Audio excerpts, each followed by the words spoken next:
से बोलिए अन्नपूर्णा माता की जय, संतोषी माता की जय, वैभव लक्ष्मी माता की जय। भक्तों, आज का दिन है अन्नपूर्णा माता का, संतोषी माता का, वैभव लक्ष्मी माता का, तीनों देवी स्वरूपों का पावन मिलन। जो भक्त भाव से करे शुक्रवार का व्रत, माँ उनकी हर मनोकामना करती है पूर्ण। घर में आती है सुख समृद्धि, संतोष और वैभव का वास। इन कथाओं को सुनने से घर परिवार में सुख शांति और सौभाग्य की वर्षा होती है। तो आइए इस पावन शुक्रवार को हम सुनते हैं तीन माताओं की महिमा से भरी व्रत कथा। प्रेम से बोलिए जय माता दी। अन्नपूर्णा माता के महाव्रत की कथा। एक समय की बात है, काशी निवासी धनंजय की पत्नी का नाम सुलक्षणा था। उसे अन्य सब सुख प्राप्त थे, केवल निर्धनता ही उसके दुख का एकमात्र कारण था। यह दुख उसे हर समय सताता रहता था। एक दिन सुलक्षणा पति से बोली, स्वामी आप कुछ उद्यम करो तो काम चले, इस प्रकार कब तक काम चलेगा। सुलक्षणा की बात धनंजय के मन में बैठ गई और वह उसी दिन विश्वनाथ शंकर जी को प्रसन्न करने के लिए बैठ गया और कहने लगा, हे देवाधिदेव विश्वेश्वर, मुझे पूजा पाठ कुछ नहीं आता है, केवल आपके भरोसे बैठा हूँ। इतनी विनती करके वह 2-3 दिन भूखा प्यासा बैठा रहा। यह देखकर भगवान शंकर उसके कानों में अन्नपूर्णा अन्नपूर्णा अन्नपूर्णा इस प्रकार 3 बार कहा। यह कौन क्या कह गया, इसी सोच में धनंजय पड़ गया कि मंदिर से आते ब्राह्मणों को देखकर पूछने लगा, पंडित जी अन्नपूर्णा कौन है। ब्राह्मणों ने कहा, तू अन्न छोड़ बैठा है, सो तुझे अन्न की ही बात सूझती है, जा घर जाकर अन्न ग्रहण कर। धनंजय घर गया, स्त्री से सारी बात कही। वह बोली, नाथ चिंता मत करो, स्वयं शंकर जी ने आपको यह मंत्र दिया है, वे स्वयं ही खुलासा करेंगे, आप फिर जाकर उनकी आराधना करो। धनंजय फिर जैसा कि तैसा पूजा में बैठ गया। रात्रि में शंकर जी ने आज्ञा दी और कहा, तू पूर्व दिशा में चला जा। वह अन्नपूर्णा का नाम जपता जाता और रास्ते में फल खाता, झरनों का पानी पीता जाता। इस प्रकार कितने ही दिनों तक चलता गया। वहां उसे चांदी सी चमकती वन की शोभा देखने में आई। सुंदर सरोवर देखने में या उसके किनारे कितनी ही अप्सराएं झुंड बनाए बैठी थी। एक कथा सुनती और सब मिलकर माँ अन्नपूर्णा इस प्रकार बार बार कहती थी। यह अगहन मास की उजेली रात्रि थी और आज से ही व्रत का आरंभ था। जिस शब्द की खोज करने वहां निकला था वह उसे वहां सुनने को मिला। धनंजय ने उनके पास जाकर पूछा, हे देवियों, आप यह क्या करती हो। उन सब ने कहा, हम सब माँ अन्नपूर्णा का व्रत करती हैं। धनंजय ने पूछा, व्रत पूजा करने से क्या होता है, यह किसी ने किया भी है, इसे कब किया जाए, कैसा व्रत है और कैसी विधि है, मुझसे भी विस्तार से बताओ। वे कहने लगे, इस व्रत को सब कोई कर सकते हैं। 21 दिन तक के लिए 21 गांठ का सूत लेना चाहिए। 21 दिन यदि ना बने तो एक दिन उपवास करे, यह भी ना बने तो केवल कथा सुनकर प्रसाद ले। निराहार रहकर कथा कहे, कथा सुनने वाला कोई ना मिले तो पीपल के पत्तों को रख सुपारी या घृत कुमारी वृक्ष को सामने कर, दीपक को साक्षी कर, सूर्य गाय तुलसी या महादेव को बिना कथा सुनाए मुख में दाना न डाले। यदि भूल से कुछ पड़ जाए तो एक दिवस फिर उपवास करे। व्रत के दिन क्रोध ना करे और झूठ ना बोले। धनंजय बोला, इस इस व्रत के करने से क्या होगा?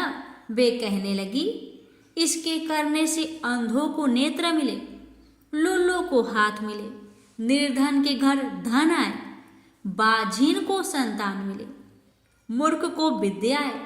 जिस कामना से व्रत करे माँ उसकी इच्छा पूरी करती है। वह कहने लगा, बहिनों, मेरे पास भी धन नहीं है, विद्या नहीं है, कुछ भी तो नहीं है। मैं तो दुखिया ब्राह्मण हूँ, मुझे इस व्रत का सूत दोगी? हाँ भाई, तेरा कल्याण हो, हम तुम्हें अवश्य देंगे। ले इस व्रत का मंगल सूत्र ले। धनंजय ने व्रत किया, व्रत पूरा हुआ। तभी सरोवर में से 21 खंड की स्वर्ण सीरी हीरा मोती जरी हुई प्रकट हुई। धनंजय अन्नपूर्णा अन्नपूर्णा कहता जाता था।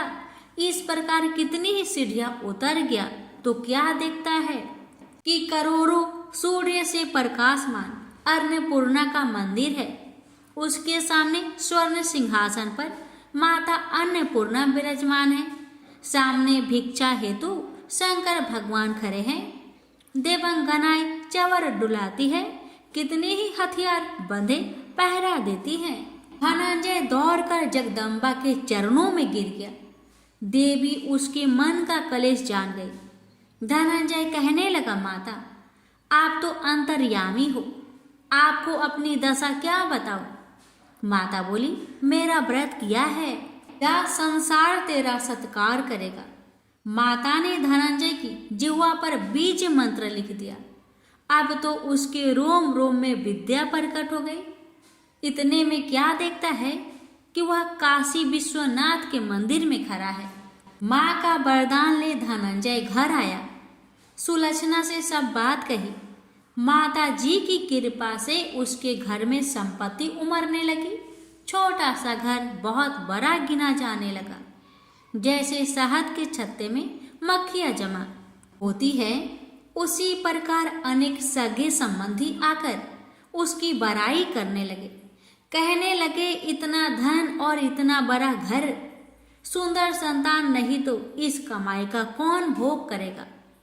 सुलक्षणा से संतान नहीं है, इसलिए तुम दूसरा विवाह करो।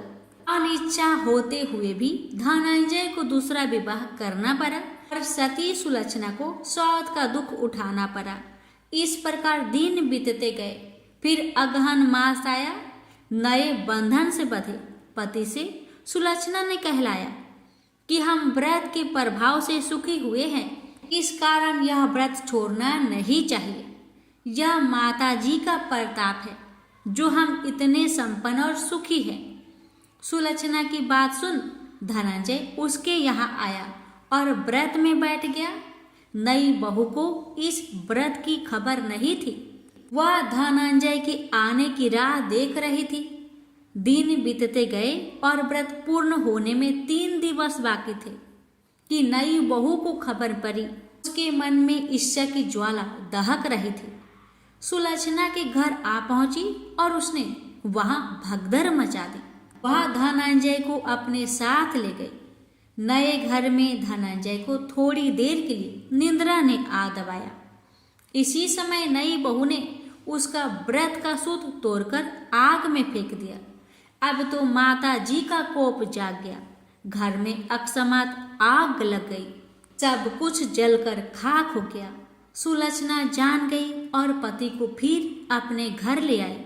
नई बहू रूठकर पिता के घर जा बैठी।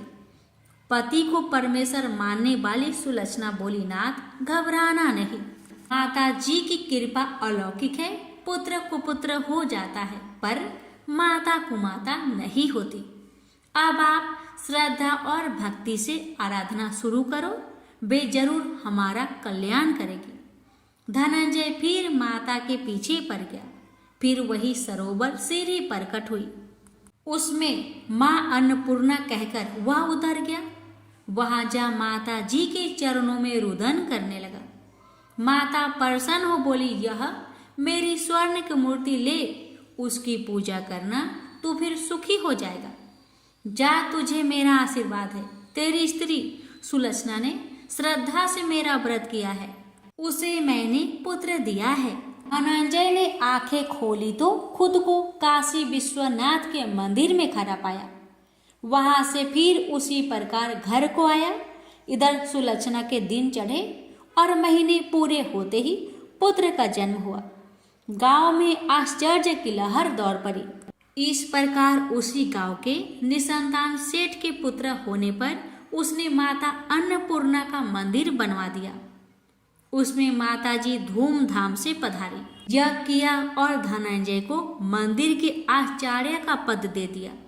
जीविका के लिए मंदिर की दक्षिणा और रहने के लिए बड़ा सुंदर सा भवन दिया। धनंजय स्त्री पुत्र सहित वहां रहने लगा। माताजी की चढ़ावे में भरपूर आमदनी होने लगी। उधर नई बहू के पिता के घर डाका पड़ा, सब लुट गया। वे भीख मांगकर पेट भरने लगे। सुलक्षणा ने यह सुना तो उन्हें बुला भेजा, अलग घर में रख लिया और उनके अन्य वस्त्र का प्रबंध कर दिया। धनंजय, सुलक्षणा और उसका पुत्र माताजी की कृपा से आनंद से रहने लगे। माताजी ने जैसे इनके भंडार भरे वैसे सबके भंडार भरे। प्रेम से बोलिए अन्नपूर्णा माताजी की जय। हर हर महादेव। माता पार्वती की जय। एक बुढ़िया माई थी। उसके 7 लड़के थे। 6 कमाने वाले थे और एक निकम्मा था, कमाता कुछ नहीं था। बुढ़िया माई अपनी 6 बेटों के लिए भोजन बनाती थी और उनको भोजन कराती और उनसे जो कुछ जूठन बचती वह 7वें बेटे को देती थी। एक दिन 7वां बेटा अपनी पत्नी से बोला, देखो मेरी माँ को मुझ पर कितना प्रेम है। वह बोली, क्यों नहीं, सबका जो जूठा तुमको खिलाती है।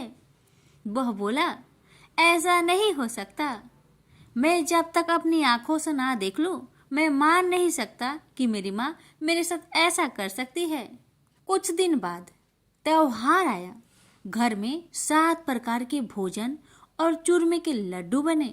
अब सबसे छोटे लड़के ने यानी कि 7वें लड़के ने अपना सिर दुखने का बहाना बनाया और पतला चादर ओढ़कर रसोई घर में सो गया, ये देखने के लिए कि मेरी माँ मुझे जूठे भोजन देती है या फिर बनाई हुई ताजी भोजन देती है।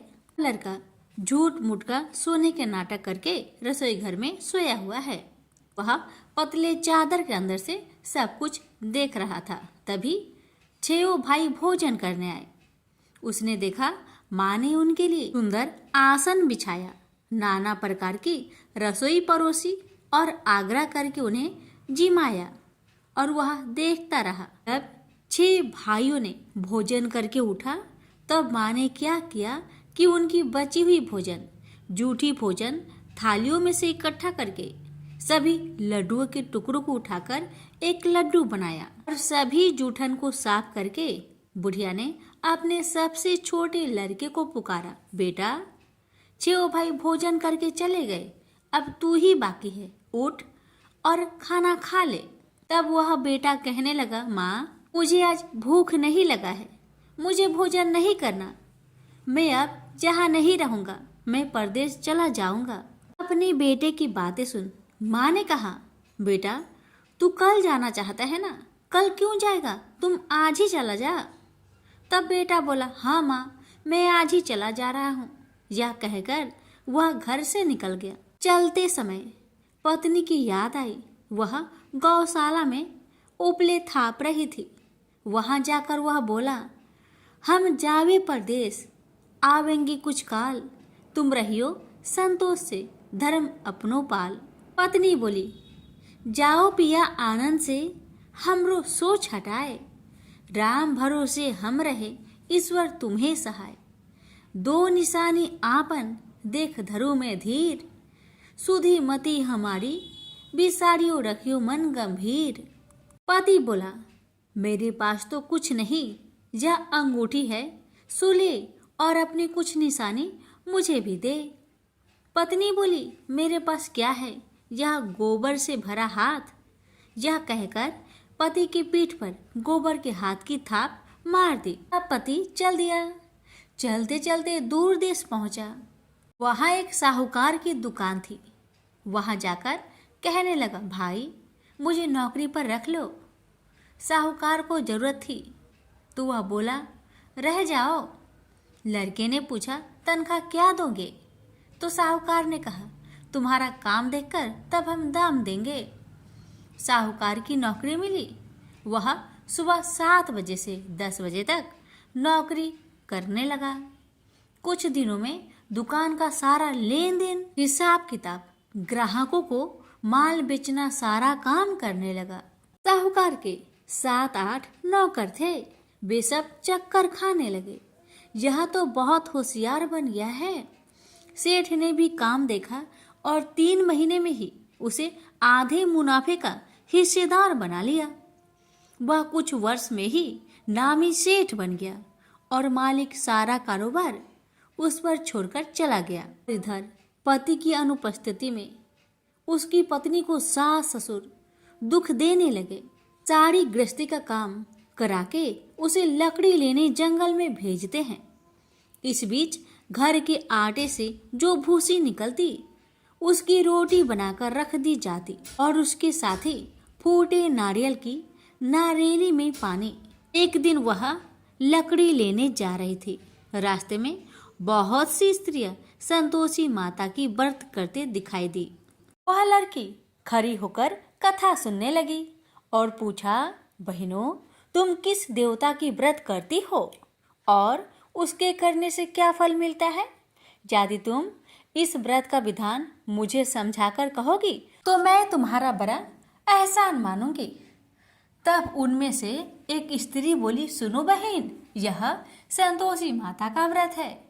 इसके करने से निर्धनता, दरिद्रता का नाश होता है और जो कुछ मन में कामना हो सब संतोषी माता की कृपा से पूरी होती है। तब उसने उससे व्रत की विधि पूछी। वह भक्तिनी स्त्री बोली, 1.25 आने का गुड़ चना लेना, इच्छा हो तो 5.25 आने का लेना, या फिर 1.25 रुपये का भी सहूलियत के अनुसार लाना। बिना परेशानी और श्रद्धा व प्रेम से जितना भी बन पड़े 1.25 लेना। प्रत्येक शुक्रवार को निराहार रहकर कथा सुनना।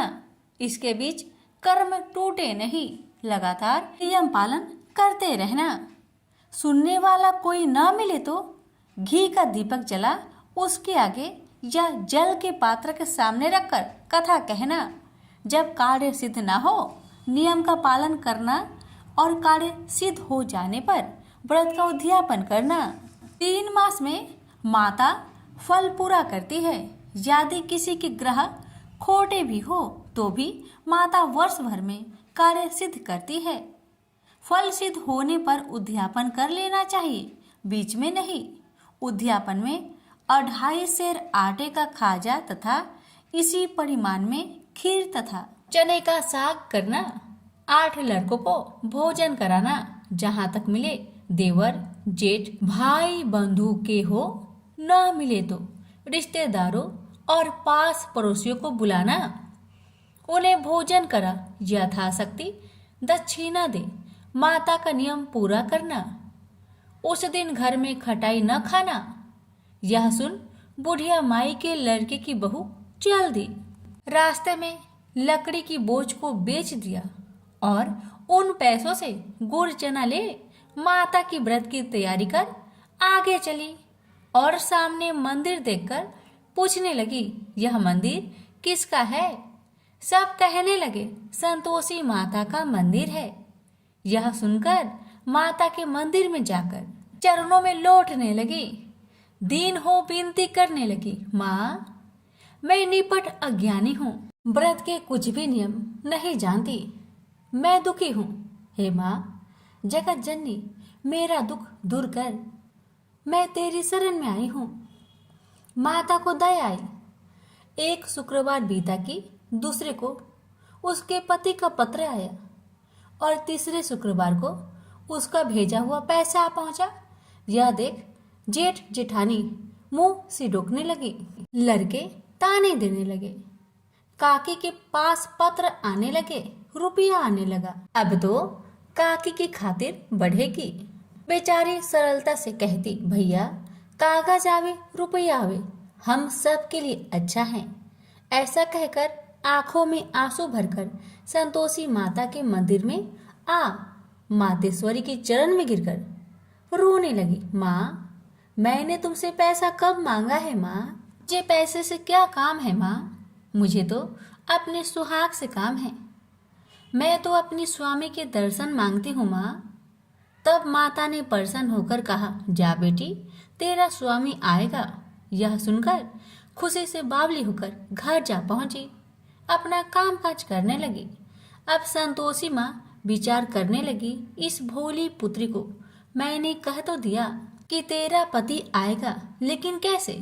वह तो इसे सपने में भी याद नहीं करता। उसे याद दिलाने को मुझे ही जाना पड़ेगा। इस तरह माता जी उस बुढ़िया के बेटे के पास जा सपना में प्रकट हो कहने लगी, साहूकार के बेटे, तुम सो रहा है या जागता है? वह कहने लगा, माता, मैं सोता भी नहीं जागता भी नहीं, कहो क्या आज्ञा है? माता कहने लगी, तेरे घर बार कुछ है कि नहीं? वह बोला, मेरे पास सब कुछ है माँ। माँ बाप है, पत्नी है, क्या कमी है माँ?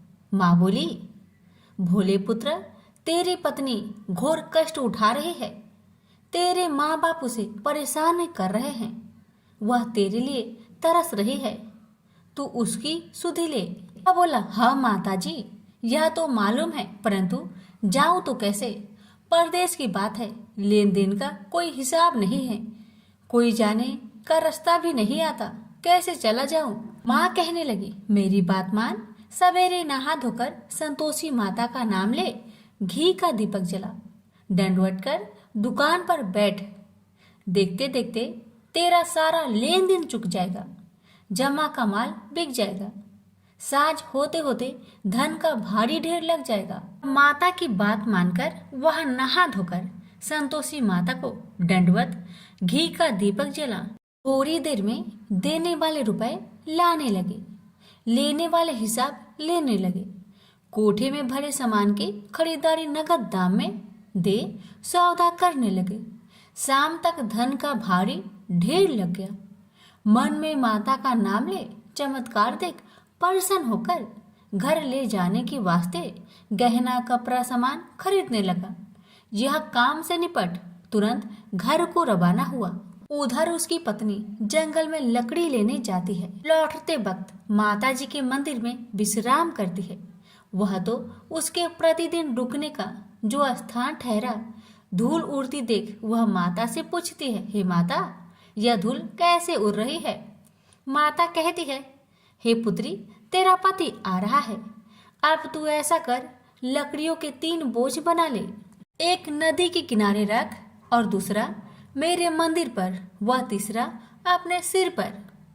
तेरे पति को लकड़ियों का गट्टर देख मोह पैदा होगा, वह यहाँ रुकेगा, नाश्ता पानी खाकर माँ से मिलने जाएगा, तब तू लकड़ियों का बोझ उठाकर जाना और चौक में गट्टर डालकर जोर से आवाज देकर कहना, लो सासू जी, लकड़ियों का गट्टर लो, भूसी की रोटी दो, नारियल की खोपरे में पानी दो, आज मेहमान कौन आया है? माता जी बहुत अच्छा कहकर वह प्रसन्न मन से लकड़ियों के 3 गट्टर बनाई, एक नदी के किनारे पर और एक माता जी के मंदिर पर रखा। इतने में मुसाफिर आ पहुंचा। सूखी लकड़ी देख उसकी इच्छा उत्पन्न हुई कि हम यहीं पर विश्राम करें और भोजन बनाकर खा पीकर गांव जाएं। इसी तरह रुककर भोजन बना, विश्राम करके गांव को गया, सबसे प्रेम से मिला।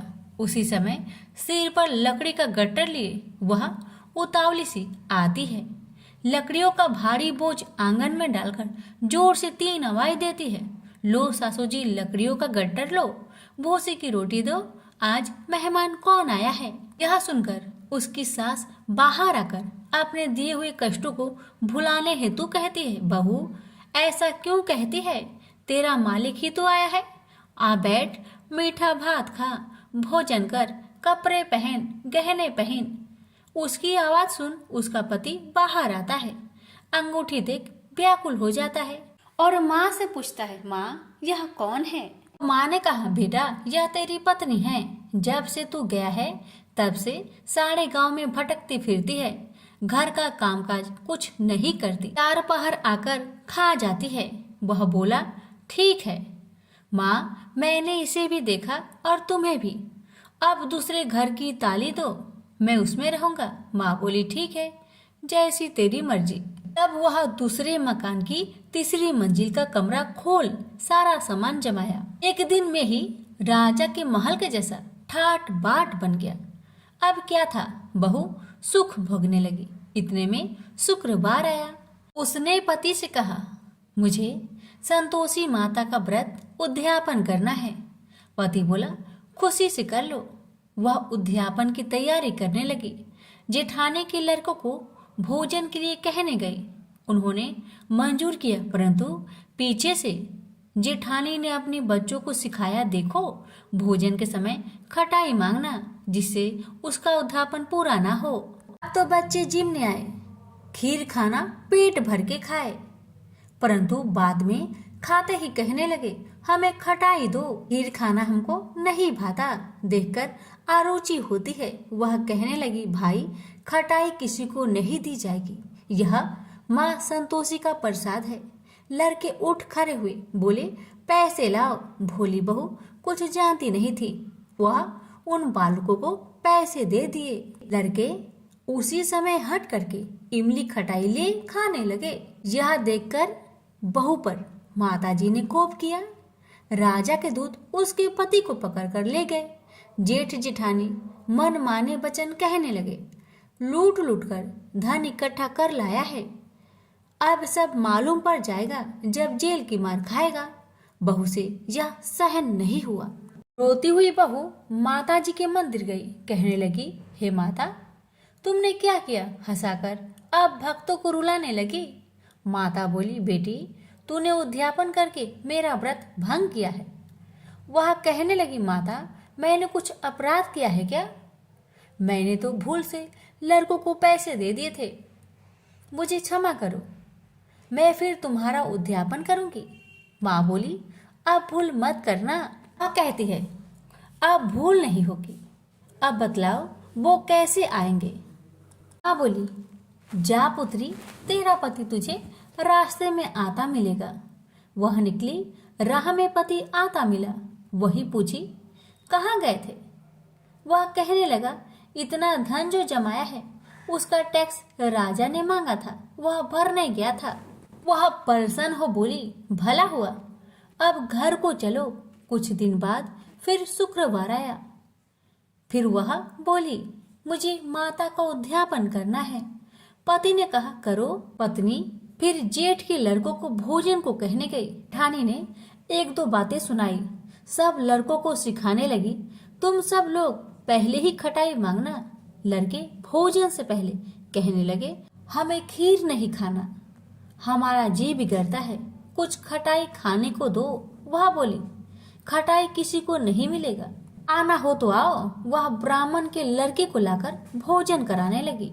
यथाशक्ति दक्षिणा की जगह 1-1 फल उन्हें दिया। संतोषी माता प्रसन्न हुई। माता की कृपा होते ही 9वें मास में उसके चंद्रमा के समान सुंदर पुत्र प्राप्त हुआ। पुत्र को पाकर प्रतिदिन माताजी के मंदिर में जाने लगी। माँ ने सोचा, यह रोज आती है, आज क्यों न आए, इसके घर चलो। यह विचार कर माता ने भयानक रूप बनाया।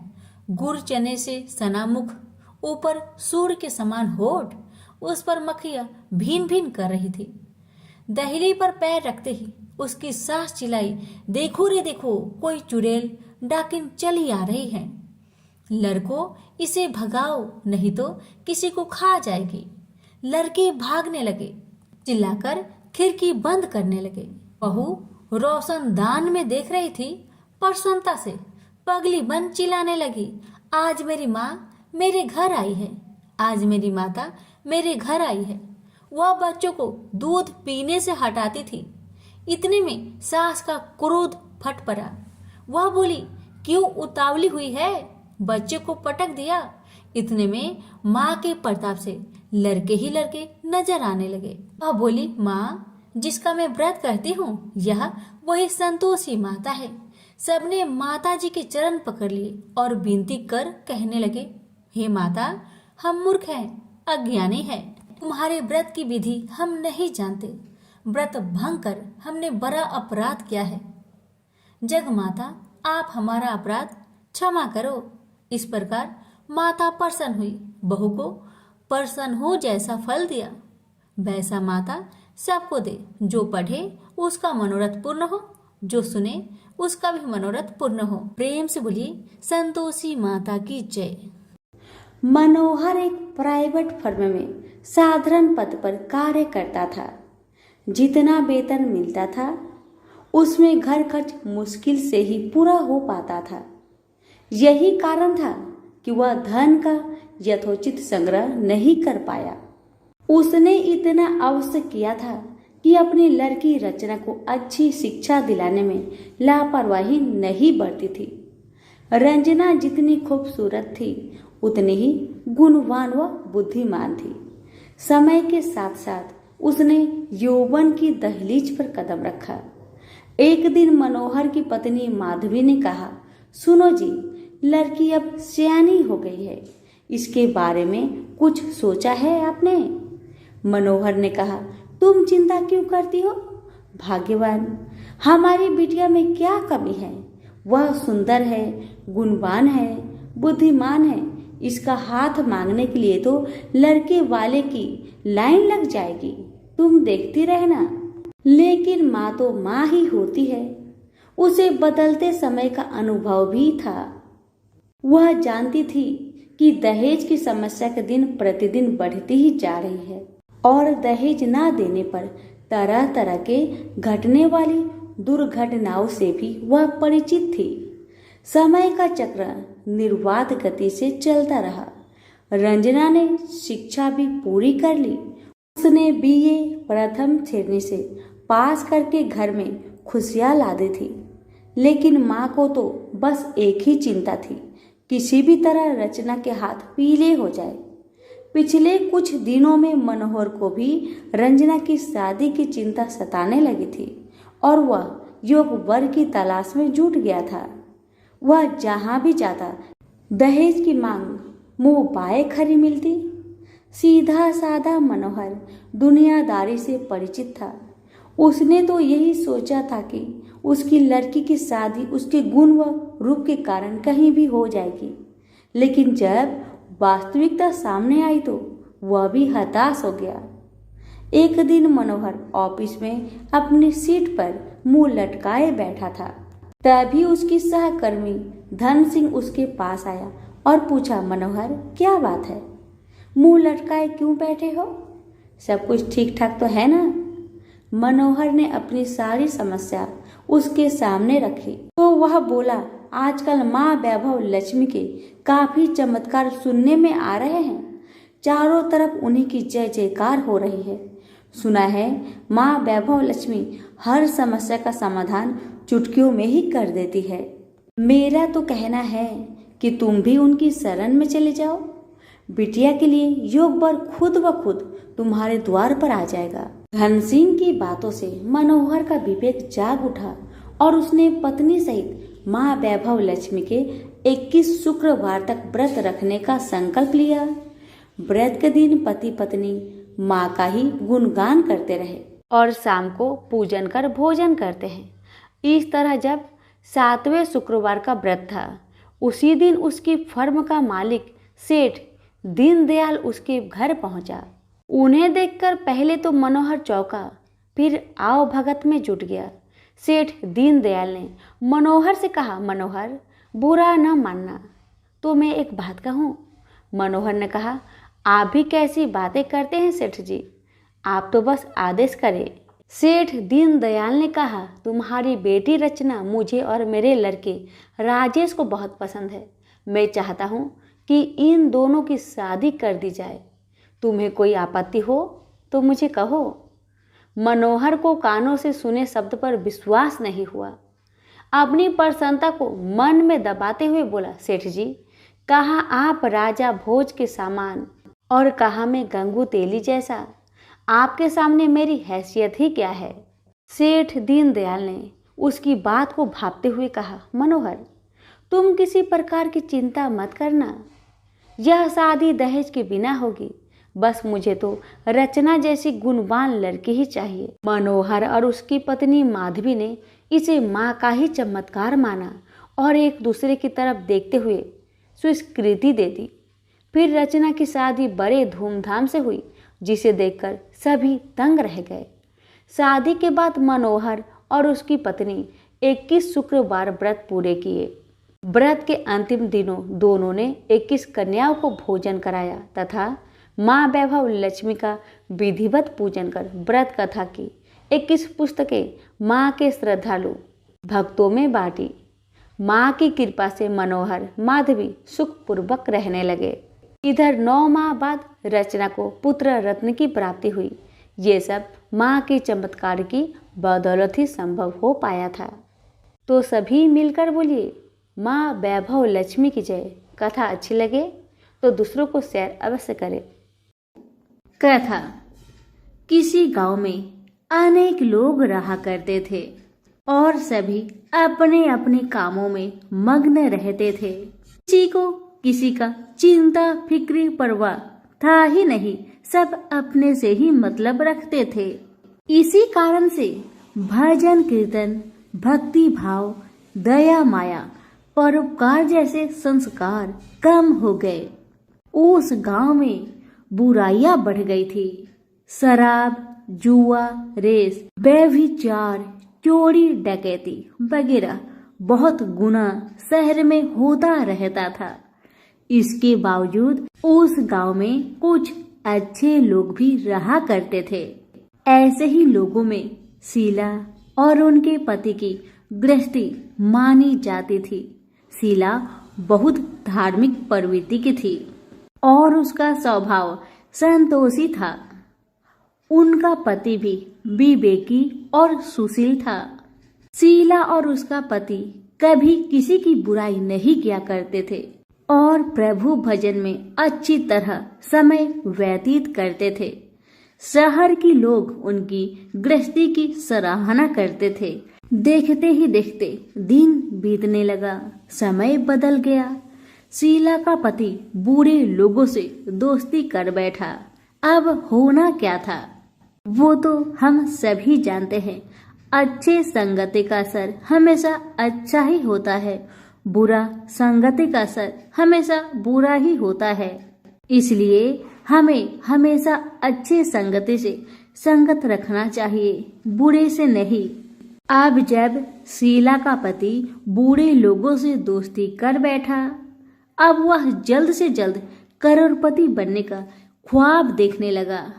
इसलिए वह गलत रास्ते पर चल पड़ा। फलस्वरूप वह रोडपति बन गया। कहा जाता है ना, लालच बुरी बला है, इसलिए लालच नहीं करना चाहिए। अपना ईमानदारी और मेहनत से आगे बढ़ना चाहिए। अब जब शीला का पति रोडपति बन गया, यानी रास्ते पर भटकते भिखारी जैसी उसकी हालत हो गई थी। शराब, जुआ, रेस, चरस, गांजा वगैरह बुरी आदतों में शीला का पति भी फंस चुका था। दोस्तों के साथ उसे भी शराब की आदत बुरी तरह लग गई थी। इस प्रकार उसने अपना सब कुछ रेस जुए में गवा दिया। अब तो शीला अपने पति के बर्ताव से बहुत दुखी रहने लगी, किंतु उसे भगवान पर भरोसा था कि सब कुछ ठीक हो जाएगा। यही सोचकर वह अपने पति के बुरे बर्ताव को सहने लगी। शीला अपना अधिकांश समय प्रभु की भक्ति में बिताने लगी। अचानक एक दिन दोपहर को उनके द्वार पर किसी ने दस्तक दिया। शीला ने द्वार खोलकर देखा कि एक माजी खड़ी थी। उनके चेहरे पर अलौकिक तेज निखर रहा था।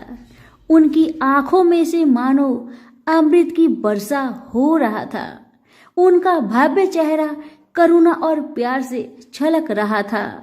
उनको देखते ही शीला के मन में अपार शांति छा गई। सारी चिंता मिट गई।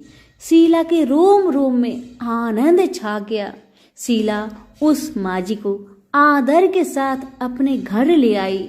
दुख का बात यह था कि शीला के घर में बैठाने के लिए कुछ भी नहीं था कि माँ जी को किस पर बैठाया जाए। बेचारी यह सोच विचार के उसने एक सकुचाकर एक फटी हुई चादर पर उनको बिठाया और शीला ने कहा, माँ जी, मेरे घर में और कुछ भी नहीं है जो मैं आपको बैठा सकूं, इसलिए माँ मुझे माफ करना, मैं आपको फटी हुई चादर पर बैठा रही हूँ।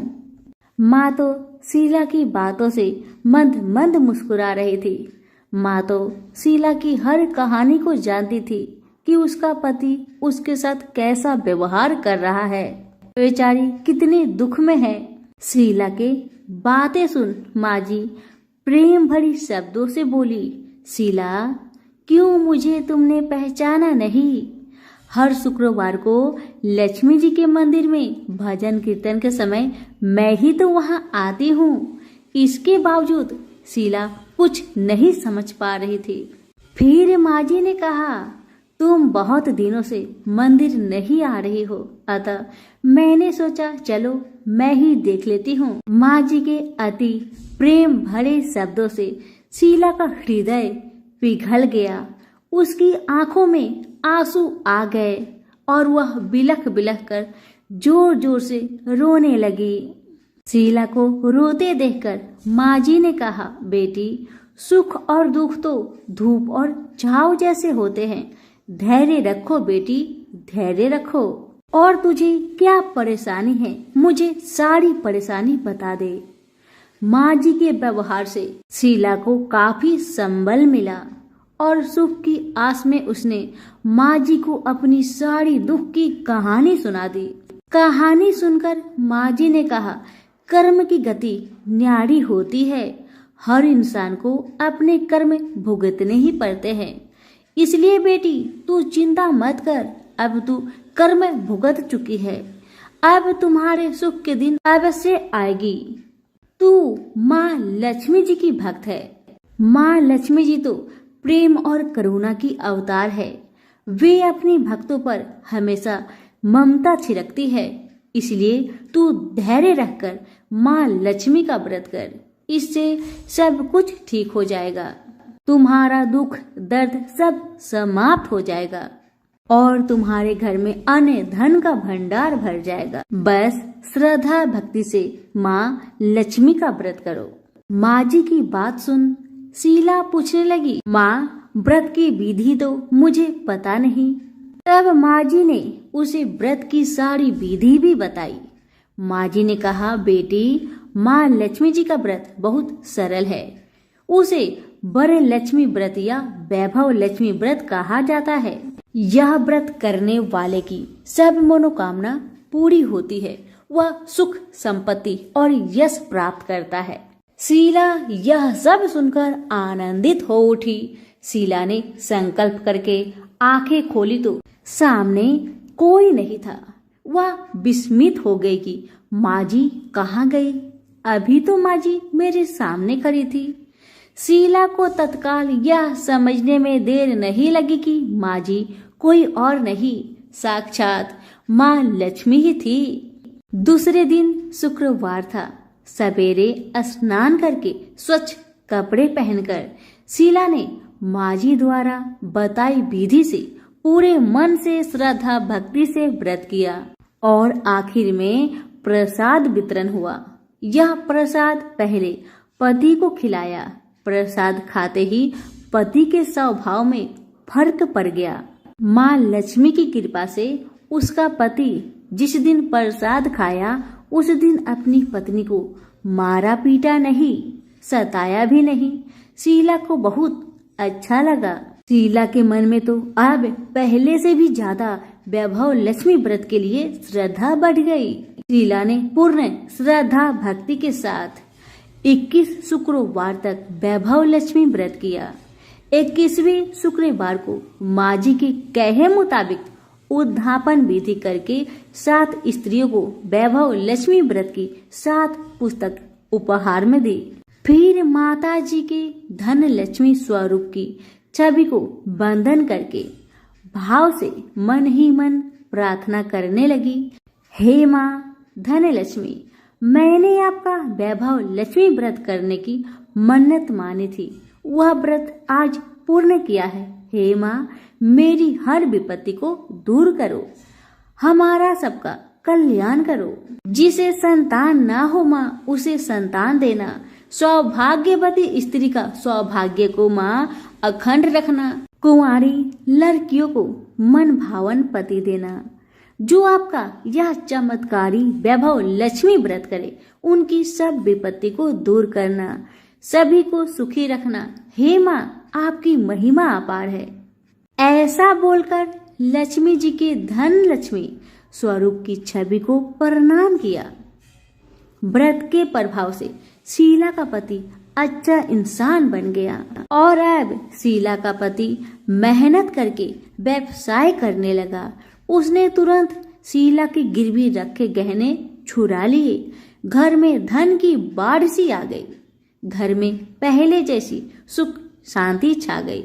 वैभव लक्ष्मी व्रत का प्रभाव देखकर मोहल्ले की दूसरी स्त्रियां भी विधि पूर्वक वैभव लक्ष्मी व्रत करने लगी। सभी प्रेम से बोले, वैभव लक्ष्मी माता की जय हो। आइए अब जानते हैं वैभव लक्ष्मी व्रत का उद्यापन विधि। 7, 11 या 21 जितने भी शुक्रवार की मन्नत मांगी हो, उतने शुक्रवार तक यह व्रत पूरी श्रद्धा तथा भावना के साथ करना चाहिए। आखिरी शुक्रवार को इसका शास्त्रीय विधि के अनुसार उद्यापन करना चाहिए। आखिरी शुक्रवार को प्रसाद के लिए खीर बनानी चाहिए। जिस प्रकार हर शुक्रवार को हम पूजन करते हैं, वैसे ही करना चाहिए। पूजन के बाद माँ के सामने एक श्रीफल फोड़े, फिर कम से कम 7 कुंवारी कन्या या सौभाग्यशाली स्त्रियों को कुमकुम का तिलक लगाकर माँ वैभव लक्ष्मी व्रत कथा की किताब की एक प्रति उपहार में देनी चाहिए और सबको खीर का प्रसाद देना चाहिए। इसके बाद माँ लक्ष्मी जी को श्रद्धा सहित प्रणाम करना चाहिए। फिर माता जी के धन लक्ष्मी स्वरूप की छवि को वंदन करके भाव से मन ही मन प्रार्थना करे, हे माँ धन लक्ष्मी, मैंने आपका वैभव लक्ष्मी व्रत करने की मन्नत मानी थी, यह व्रत आज पूर्ण किया है। हे माँ, हमारी मनोकामना पूर्ण करे, हमारी हर विपत्ति को दूर करे, हम सबका कल्याण करे। जिसे संतान ना हो, उसे संतान देना। सौभाग्यवती स्त्री का सौभाग्य अखंड रखना। कुंवारी लड़की को मन भावन पति देना। जो आपका यह चमत्कारी वैभव लक्ष्मी व्रत करे, उनकी सब विपत्ति दूर करना, सभी को सुखी करना। हे माँ, आपकी महिमा अपार है, आपकी जय हो। ऐसा बोलकर लक्ष्मी के धन लक्ष्मी स्वरूप की छवि को प्रणाम करे। सभी प्रेम से बोलिए, वैभव लक्ष्मी माता की जय हो।